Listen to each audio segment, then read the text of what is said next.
Welcome everybody to the Chess Lab, welcome to this new video. Now, because of schedule, today I cannot play a game. I will show you what the grind looks like, what I do for my ultimate OTB improvement. This is what I've been doing for the past few months. I'm gonna show you copyrighted material, but it's all good because I'm basically doing the best advertisement for these people that they can get.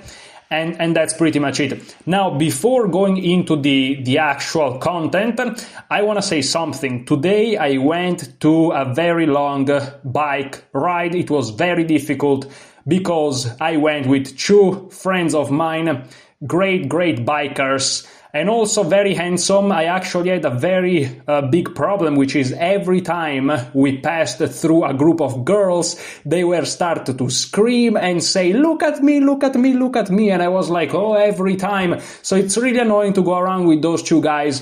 But what you gotta do, they are very strong with the bike. And so they helped me train quite a bit. I also got a little bit of sunburn. I don't know if you can tell. Yeah, you can't, but I got a little bit of sunburn. Anyways, now that this is out of the way, what do I do? What is my studyings? What does it consist of? Well, as you can see, I'm on Chessable, and here there are a bunch of courses.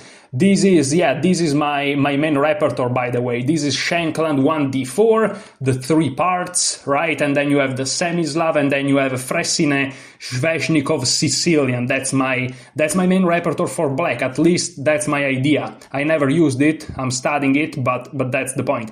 So how does this work? Well, I click on one of these courses, and as you can see, I'm studying kind of back and forth because focusing on one course and finishing all, it kind of takes a little bit of a special mind, which some people do have it, but I just don't, which is just how it is. And you decide on a chapter and you just start to study some lines. If you don't finish it in one session, which I won't because I have to go in a few minutes, like half an hour or something, you just continue the next day. Ideally, you don't want to finish one course like in order, but at least one chapter, I would say you want to finish it, just for your mental clarity. I know that you saw some chapters that were not finished because, I'm not perfect, but ideally that's what you want to do. I try to do it myself. Again, I can't just do it always, but ideally I try. Okay, so it lagged a little bit, but it also lagged on my end. Let's start. And by the way, if some of you guys wonder, how do I improve at chess? I don't know if I have the right audience for that. It kind of feels like my audience kind of know what they want and they kind of go straight on the line.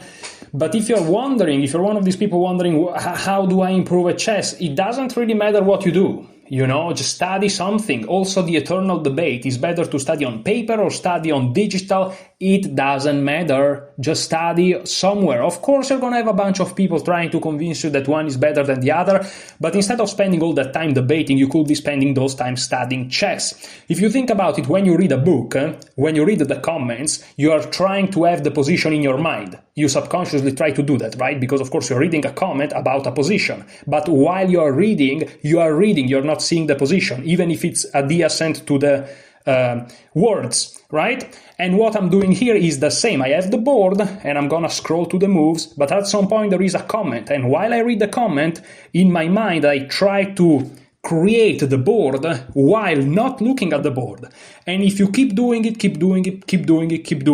it can be an opening book, it can be a middle game book, an end game book, it can be a book, it can be digital, it can be anything you want, okay? If you keep forcing your brain to try to create that 64 squares, you will improve at the game, okay?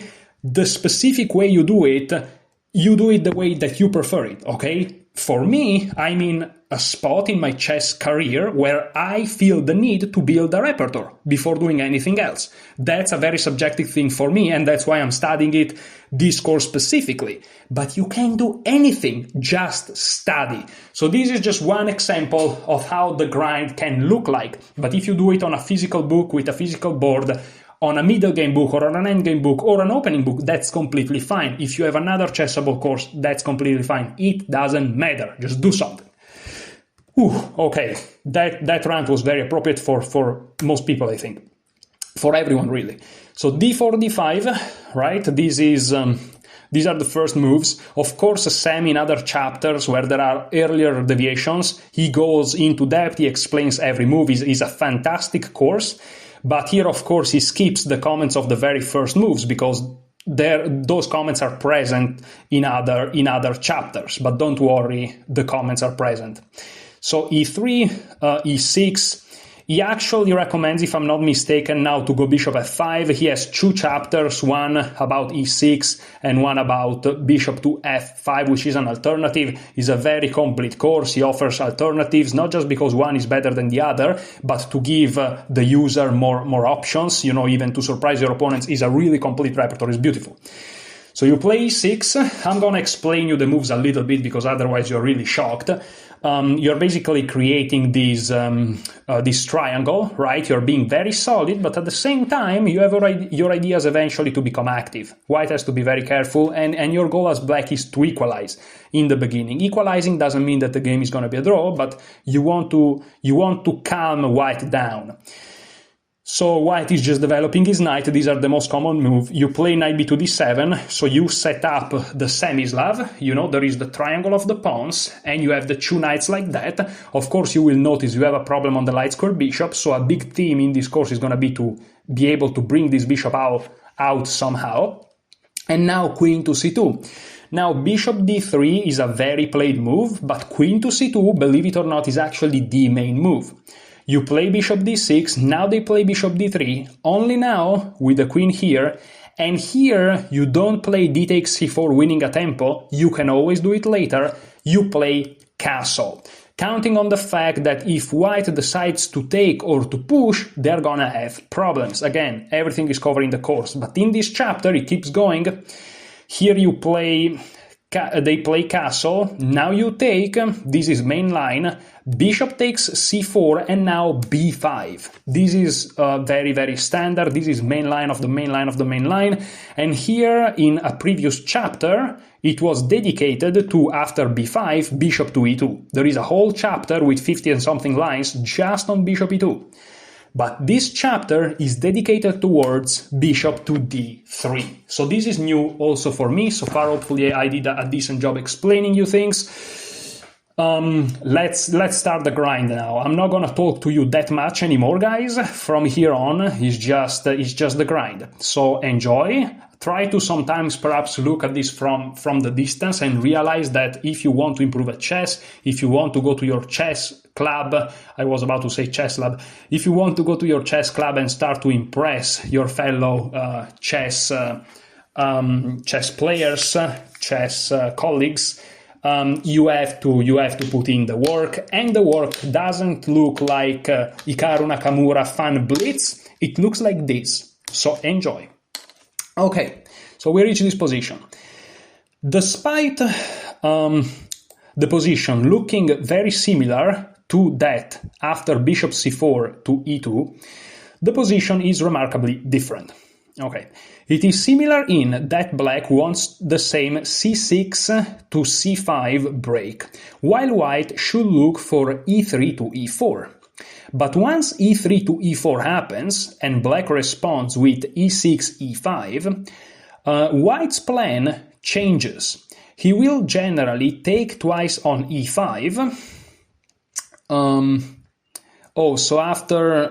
once e3, e4 happens, and black responds with e6, e5, okay, so this central thing, he will generally take twice on e5, so let's say d takes e5, knight takes e5, knight takes e5 or something, and then follow up with bishop to c1 to e3, and eventually f2, f4, which would hit the piece that lands on e5, gets the pawn duo, so it looks quite intimidating. Just a parenthesis, I'm giving some comments, but these things that I'm saying, I will be saying them even if I wasn't recording the video, because this is useful for me to understand better. Okay, now I'll just keep going for myself. All right, this is helped a lot by the bishop on d3, which supports the potentially vulnerable e4 pawn after the inevitable rook f to e8. By contrast, the previously most dangerous plans of taking d takes e5 and then aiming to follow up with knight f3 to d4, so to go here and then play f4, or knight f3 to h4 with the same idea, are now totally senseless due to the hanging bishop on d3. Okay, because if the bishop is on e5, this guy is now potentially, after the trade, attacked by the queen, and so he's a little bit more vulnerable. Okay, there is the queen that defends it though, so there may be some sort of tactics. Okay, in addition, white can often play knight f3 g5 with a gain of tempo due to the hanging pawn on h7, because now this is knight to g5 gains a tempo in some positions because the bishop being on d3 adds one attacker together with the queen and the knight on g5 to h7. That's the difference compared to bishop to e2. Okay, in addition, white can often play knight f3 g5 with a gain of tempo due to the hanging pawn on h7 in order to get to e4 quickly to try to stop the c6 c5 break. Okay, so their idea may be to do this. And winning a tempo, of course, makes it faster for them. This will not work with the bishop on e2, as h7 would not be hanging. As such, despite the very minor change to the position, play takes on a very different flavor. All right.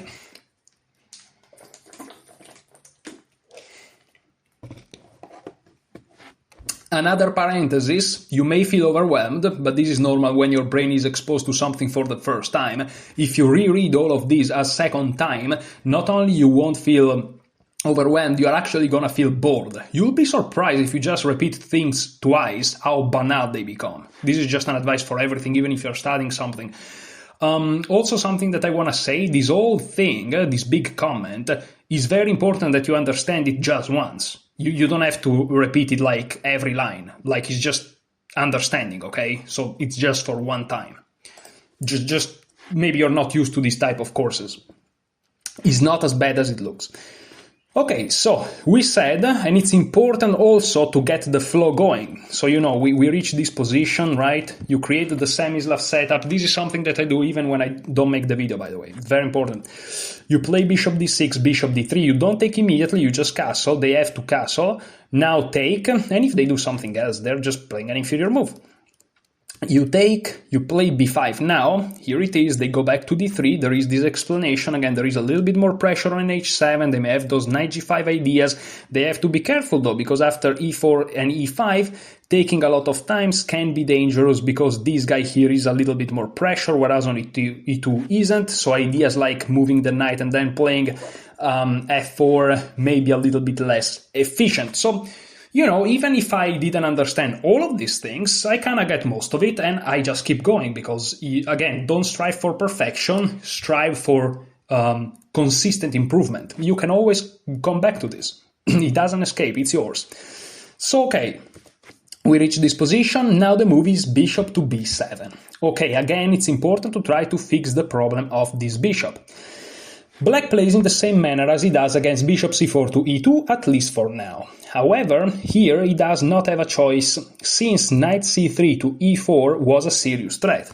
And for example, if in this position after the famous bishop d3 we were to play a6, which is a thematic move because you are defending b5 and you want to play c5 to get this bishop open on the diagonal, very important, this will be wrong, but let's see why.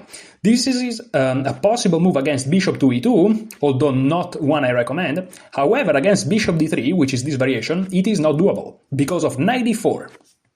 We see that the bishops hit, the knights hit, okay, we take, and now, if the bishop were on e2, they would have to take with the queen, which of course is an inferior piece, right? And also there wouldn't be attack on h7, but here after bishop takes e4, black loses a pawn because there is an attack on h7 and also an attack on c6. If the queen were on e4 and the bishop on e2, you just play bishop b7, and not only you defend the only pawn that is under attack because this guy is not under attack, but you're also threatening c5 in some short order. So that would be bad.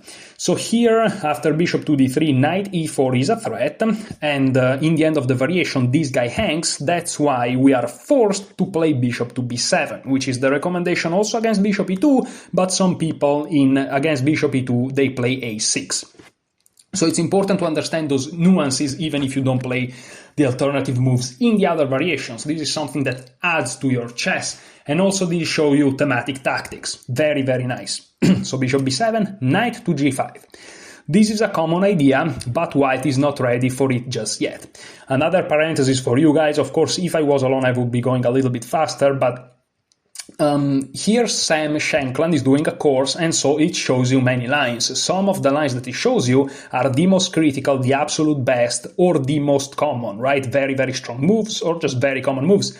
Some moves are not very good, but he still show it to you because they are quite highly tactical and he wants to make sure that you are ready. So when you see knight g5 and you read the comment, this is a common idea, but white is not ready for it just yet, you may be surprised and you're like, why are you showing this to us?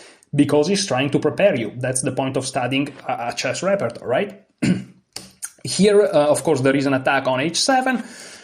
We play h6, and this equalizes directly, which, remember, is the goal for black. Now, if they try to play this very sneaky knight h7, again, you have to always imagine these moves happening during your game. You may be scared, especially if your opponent is blitzing out, but you just take, they take, you go king h8, and here you are threatening g6, which forces them to give up a piece. They go back to d3 for this reason, and here you just play rook to c8 with the idea of c5 on the way. Doesn't mean you're gonna play it instantly, because you may lose a pawn, but perhaps you want to play a6 and c5, or b4 and then c5. How do I know about these ideas?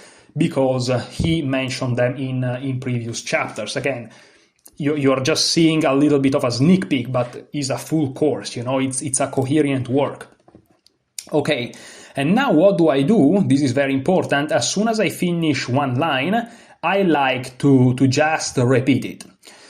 These are settings that you can change. I like to repeat it just once. The default setting would be 3 times. I think is not useful for somebody like me to repeat it 3 times, but if you prefer it like that, it's totally fine.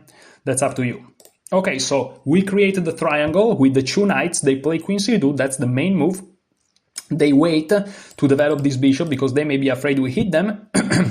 We play bishop d6, we create this very nice development scheme, we have the bishop inside. Taking here is a little bit premature in our line. I'm sure it's objectively perhaps fine, but you have to be careful because they may be able to play e4 at a moment where you're not ready to meet it. So we just play castle for the moment, keeping the pawn here. Now that they also castle, we take.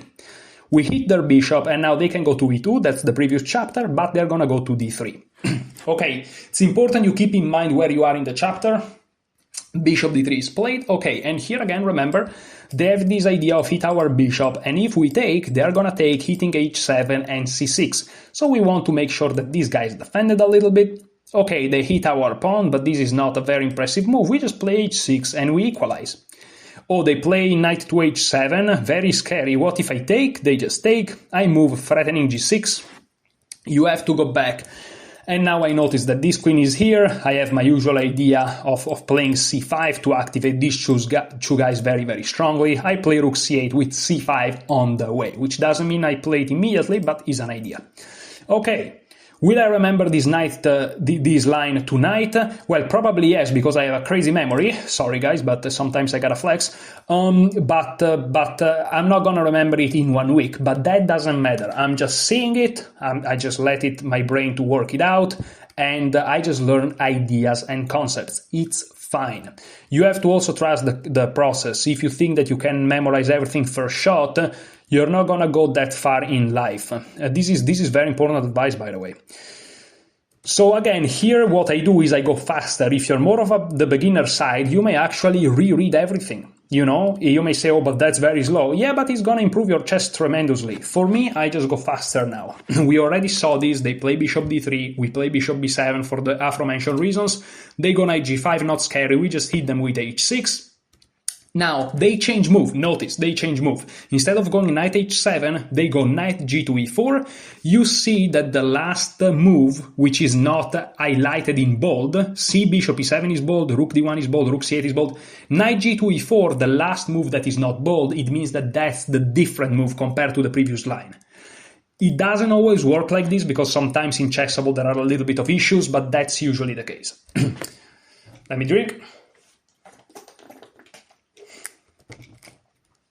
Equalizing directly, knight g to e4. That's another possibility. They hit our bishop, so this comes with a threat.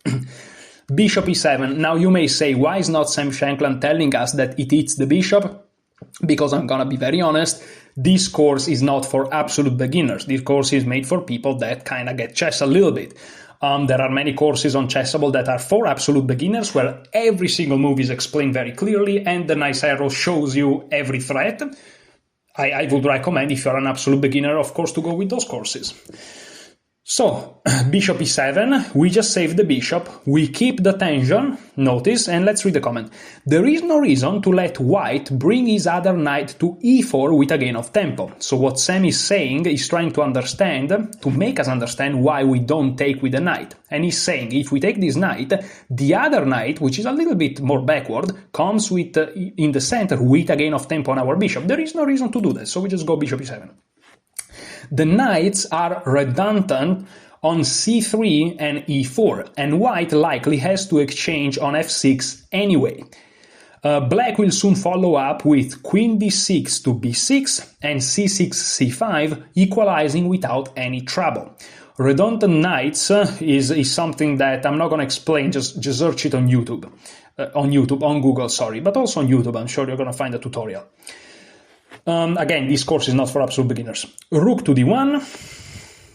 Okay, notice that it puts the rook opposite to the queen.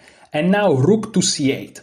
And notice something, the variation is different, but these moves are kind of the same. Yeah, you play bishop e7 because your bishop was attacked, but then rook c8 is typical. White cannot prevent c6 to c5. He also says that queen b6 can also be played, with white still unable to prevent c6, c5. So you also have multiple options. If you're a beginner, you may be afraid of the multiple options. In that case, just ignore the comment and just go with what he recommends in white, in bold, right? But for more advanced players, the multiple options are really appreciated. I really appreciate the multiple options.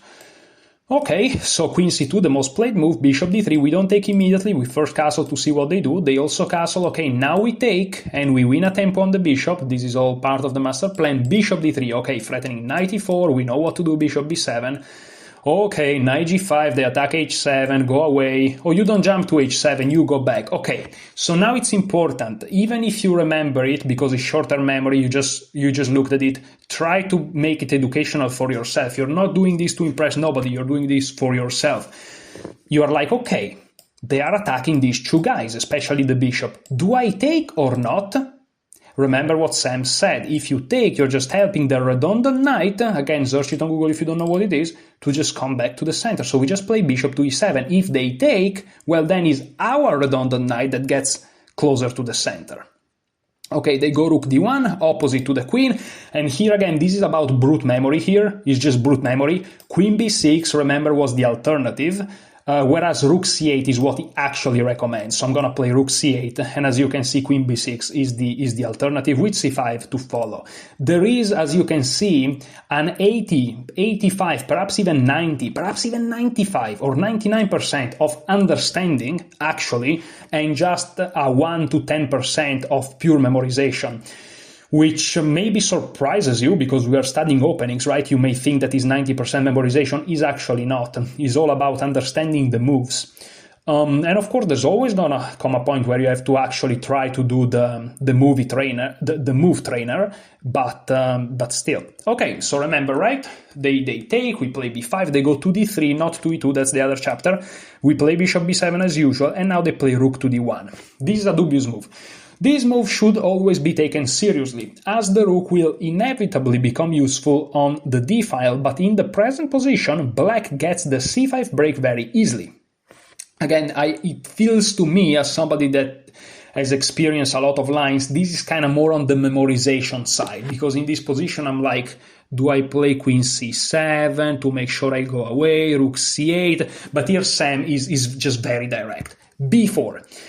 Taking advantage of white omitting a3. Again, as someone who has studied the lines a lot, it probably means that in other lines it's going to show us, instead of rook d1, the move a3, right? So, okay, we play b4, hitting the knight. The knight goes to a4. trying to, open up these two guys against c5, but we play it anyways. And after d takes c5, look at this very nice move, rook to c8, which pins to the queen, meaning we also have an added option to how to take with that pawn. Also, here we can't take the pawn because there are two defenders, but rook c8 is the tactical justification of this whole facade. And that's pretty much it. White should be careful to maintain the balance. This is objectively equal. Black achieved c5 under optimal circumstances. Note, by the way, that bishop takes h7 check, knight takes h7, rook takes d6, which apparently wins material. Bishop takes f3 is very strong, as after g takes f3 there is a check, meaning you're getting out of the problems, and you're also eating c5 with the queen. And after king to h1, knight takes c5, black is in total control. Again, if you're a beginner, first of all, this is not the right course for you, even though it's quite good.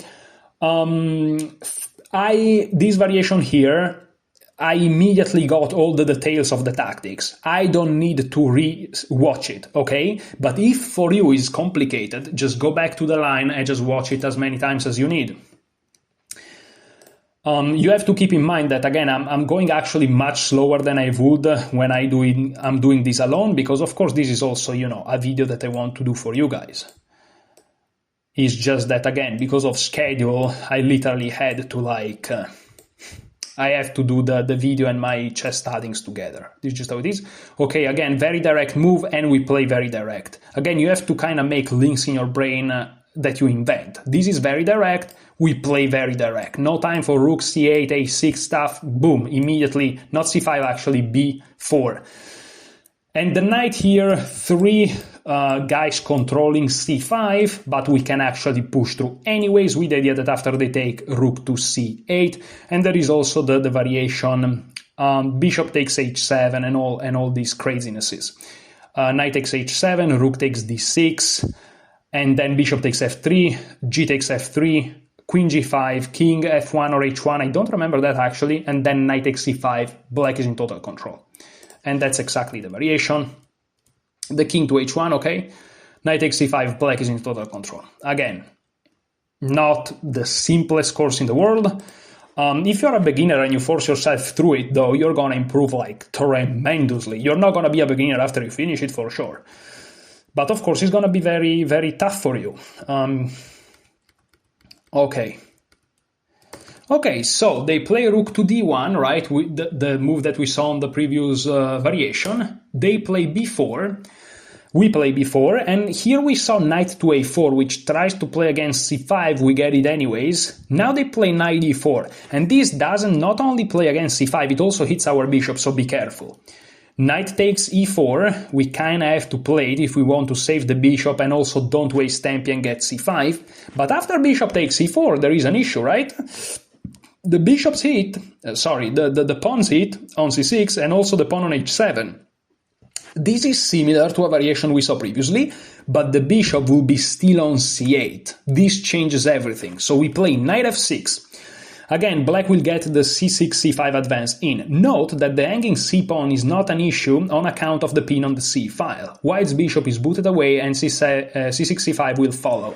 So basically, we are defending h7, we are attacking e4, we are threatening to take it, win the bishop pair, and then defend the bishop and then get c5, so they really have to move it. And they're saying if they take here, rook c8, and they lose the piece.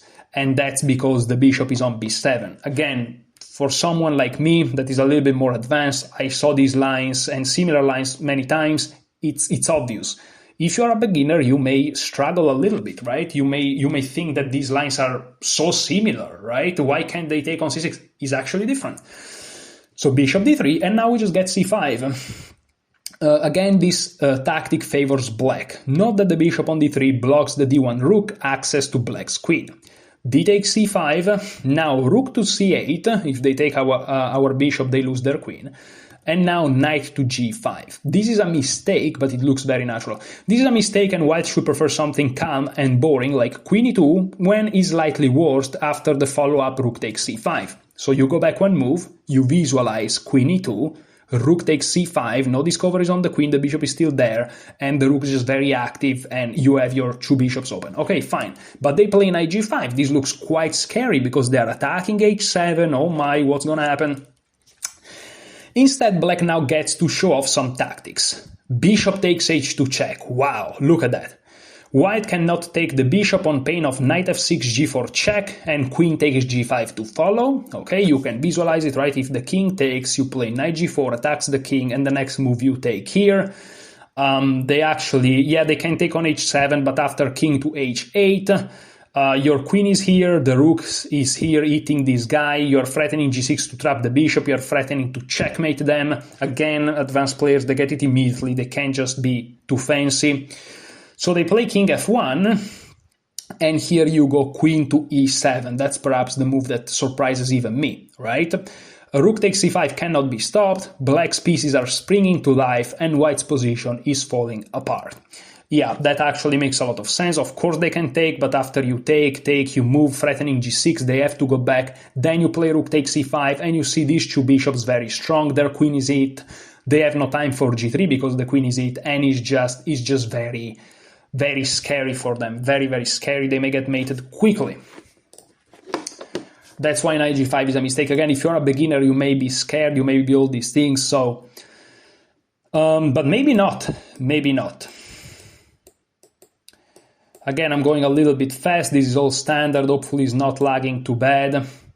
Now you take, you attack them, they go back, bishop b7, that's the move, rook d1, immediately b5, remember, now you kinda have to take, because the bishop's hit, now you win a tempo on their bishop if they take rook c8, and now even for me, I have to think for a second, I think yes, you go c5 because you have rook c8, yeah, and now knight g5, and now boom, the tactics, king f8, and here queen e7, making sure you sidestep, bishop takes h7, c5 will fall, GG, why not? Again, I'm not trying to show off, I'm just trying to show you the way I do it at my level. You can apply these same things that I'm doing to a much simpler course, they exist, and it's completely fine. And if you are as advanced as I am, or even close, you don't have to have my rating, but you kind of can follow. I highly recommend courses like this, you know, very, very highly recommended. Either this specific course or other courses, highly recommended. So, okay, just to make sure, before they jump in, we attack them. Okay, here we saw in the previous variation, bishop d3. Now they don't go back to d3, but they defend their bishop with the knight. And in this position, what do? Well, we want to achieve c5. The negative aspect of the knight to d2 is that this pawn is a little bit less defended, so we play queen c7, which is also thematic in other lines, so it's not a move that surprises me at all. We also defend the bishop, because to play c5 without defending this guy is a little bit difficult. Black gains a tempo on h2, and finally after h3, rook a to c8, which still want to give a little bit of preparation, because if you play c5 immediately, they may first take the bishop and then actually take on c6. Even though there may be tactic with rook c8, but now knight b3 may actually keep the pawn, attack the bishop, things are a little bit different, so you just prepare it. Rook a to c8, and now white cannot stop c6, c5 from coming next, because after you do it, take, and this guy is defended enough. And this is GG, why not? Of course, if knight b3, you have to calculate and perhaps prepare it even more, or maybe you can try to, believe Sam and try to calculate what happens if you play c5 anyways. Always try to force in calculation the thematic moves. If you don't see it, you shouldn't play it, because you don't have to be, a retard, but try to make it work. Okay, here very direct, they go here, we take, we attack them, they go back, now we win this crucial tempo, and here we go, a rook to c8, and we'll just go for it. Actually, after knight b3, I realized, knight takes, queen takes, c5, hits the queen, hits everything, you're gonna play c4, having the pawn duo against the knight, a5, 3 against 2, advance on the queen side, it's probably actually winning after knight b3. So, that's actually fascinating, isn't it? And sometimes, in these courses, not literally everything is covered, and that's actually a big plus of the course, believe it or not. Again, if you're a beginner, you may think it's a minus. Trust me, it's a plus, because it comes a point where, come on, you can figure out things on your own, and instead of being 3000 line, the whole course is like 700, which it's more manageable. Okay, bishop b7. We are here, and here we saw a couple of moves, like I think knight d4 we saw, or something. No, knight d4 we didn't see. I don't remember. We saw rook d1 for sure though, but let's see a4 now. This careless move has been played a couple of times. The main move is a3, and one of the reasons is that white is somewhat concerned about the b5, b4 advance. Playing a2, a4 not only forces it, but also deprives the knight of the a4 square. Very, very interesting. So as you can see, because you may say, okay, but if I don't remember all these 700 moves of the course by heart, what's the point? Well, for example, we learn a super important pattern. In those type of positions, again, if you're playing the semi-Slav, you're kind of trying to maneuver your queenside pawn to break through, you know that every time they play a4, the good thing for them is that they are attacking your pawn, but the negative thing is that every time you get b4, they don't have the square a4 for their knight. This can always be useful in some cases, and it can also be useful in other openings. That's why studying openings, in my opinion, is the same as studying anything else. It just makes you better at chess. And the reason why I specifically study openings is because it also teaches me the opening. So, two birds with one stone, as they say. Okay, so a4, here we play b4. Again, they cannot go to a4. They attack our knight and our bishop. Knight takes e4. Notice how, in this very forcing variation, when we play b4, play is much faster. We don't have time to play a simple move like bishop e7. No, we take it. Remember that, again, we already have a defender on c6, so after the bishop takes, this guy is tactically defended by the idea rook c8. See, this makes you better at chess. Bishop takes e4. Black can now blast through in the center. We saw previous variations similar to this where we played knight to f6. But here, there is f5. These are actually the toughest line, because you wonder to yourself, okay, when do I play knight f6? When do I play f5? And unfortunately, I'm afraid the answer comes down to memory. That's a bad one. But I'm sure that even if you play knight to f6, you'll be fine. That's the good thing. And then you play rook c8, queen b6, and you try to get c5. The good thing about this position is that even if you don't play the exact super best move, you'll be fine. So f5, in this case, bishop d3, and now c5 anyways. The bishop gets active, black's bishop springs to life, and white's kingside looks vulnerable. Okay. Yeah, I'll have to go in like 5 minutes. Ideally, I would like to reach 10 lines, so I'm gonna go a little bit faster now, guys. I'm not gonna be that educational, and I may miss some moves because when I go fast, I just basically click randomly, almost. And here, yeah, f5, and now we just blast through with c5. Yeah, and we're good. GG, why not? Okay, I'm gonna reach line 10, so I'm gonna go very, very fast here, guys. I'm sorry, but again, you're about to see what the grind actually looks more like. So after bishop d3, bishop b7, bishop d2, question mark, this is not such a stupid move strategically, as one of white's main plan is to play b2, b4 and overprotect the pawn to stop the c6, c5 advance. One reason more why a3 is the main move, but here it fails concretely. b4 immediately, again, this very strong move. Black gets the b-pawn off the hanging square and is ready to crash through with c6, c5 next. The knight, where does it move? It has 2 squares now. It goes to e4, central square. Knight takes, bishop takes, f5 again, very strong. The bishop has to go back, c5. Very typical, very thematic. This is the same as the previous one, but with d2 and not a4. Okay, let's go. A little bit faster, guys, but again, this is what I usually do, and I do it for like 50 lines or something. That's why when I play, I'm fried, and I hang my queen in one move. We don't talk about that. Okay. Bishop to d2, and now we just go for it. Take it, f5, go back, c5, activate the bishops, we're good, let's go. If he's lagging, guys, I'm a little bit sorry. Here there is an alternative. You can skip the alternatives completely. It counts as a line. It counts as a line because is numbered. But I usually I study it, but then I pause it. So here there is b4. Okay, So after b4, we saw knight e4, knight a4. This means that the next line is going to be knight a4 with the main recommendation. This is instead knight a4 with the alternative. So here the alternative comes before the main recommendation. It's a little bit tricky. We play c5, d takes, and here now instead of easily equalizing, knight takes c5, and after knight takes c5, perhaps rook c8 or something.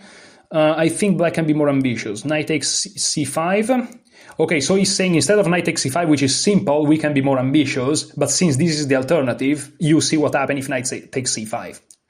Knight takes c5, bishop takes, oh no, the tactics is that the bishop hangs. Queen takes c5, queen takes d3, should promptly fizzle out to a draw, white's kingside will be too open, after a subsequent bishop takes f3, and black will take a perpetual.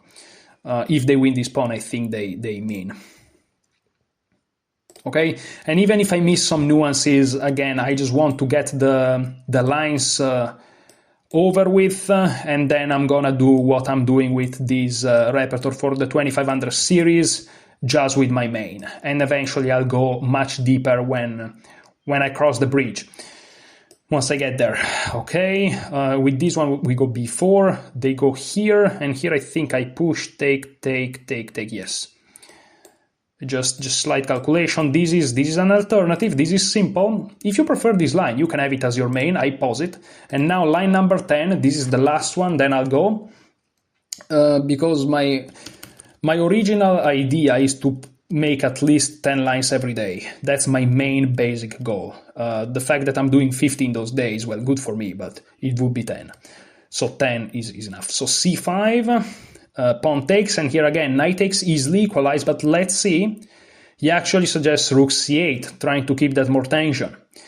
Bishop b4, it looks great. White won yet another pawn. They have a 3 against 1 on the queen side, up 2 pawns. The pawn is even more defended. What's going on? Are we going to lose? Not today. Bishop takes f3, of course, ruining their kingside structure, and here we have knight to d5.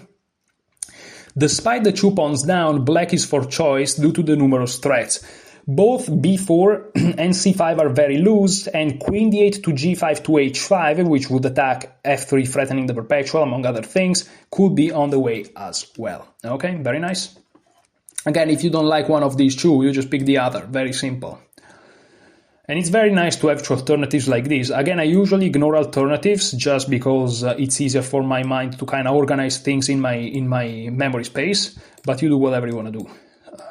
Do what works for you. What matters is that you do something. We already talked about it. Okay, so here I play b4, very forcing. They go here. I still get c5, but once they take with the pawn, I play rook c5. Rook c8, I mean. Okay, they go here, and now I attack the bishop while... No, see... I was about to say I attack the bishop while freeing the queen, but for what if the knight is still here? So you first chop this guy can never be taken, it's pinned, and now you attack this bishop. Remember that after they take and you play king h8, there are still all the threats in the position for them, but also g6, which traps the bishop, and after bishop takes g6, f takes g6, they can't even take with the queen because rook g8 pins their queen. You have to be tactically aware for these things, and also this work of switching between lines in your mind is extremely useful. Very hard in the beginning, but extremely useful. So okay, I studied 10 lines today of Lifetime Repertoire Senkel and Semislav, tongue twister right there. In 2 minutes I literally have to be down there because I go out. Thank you so much for watching.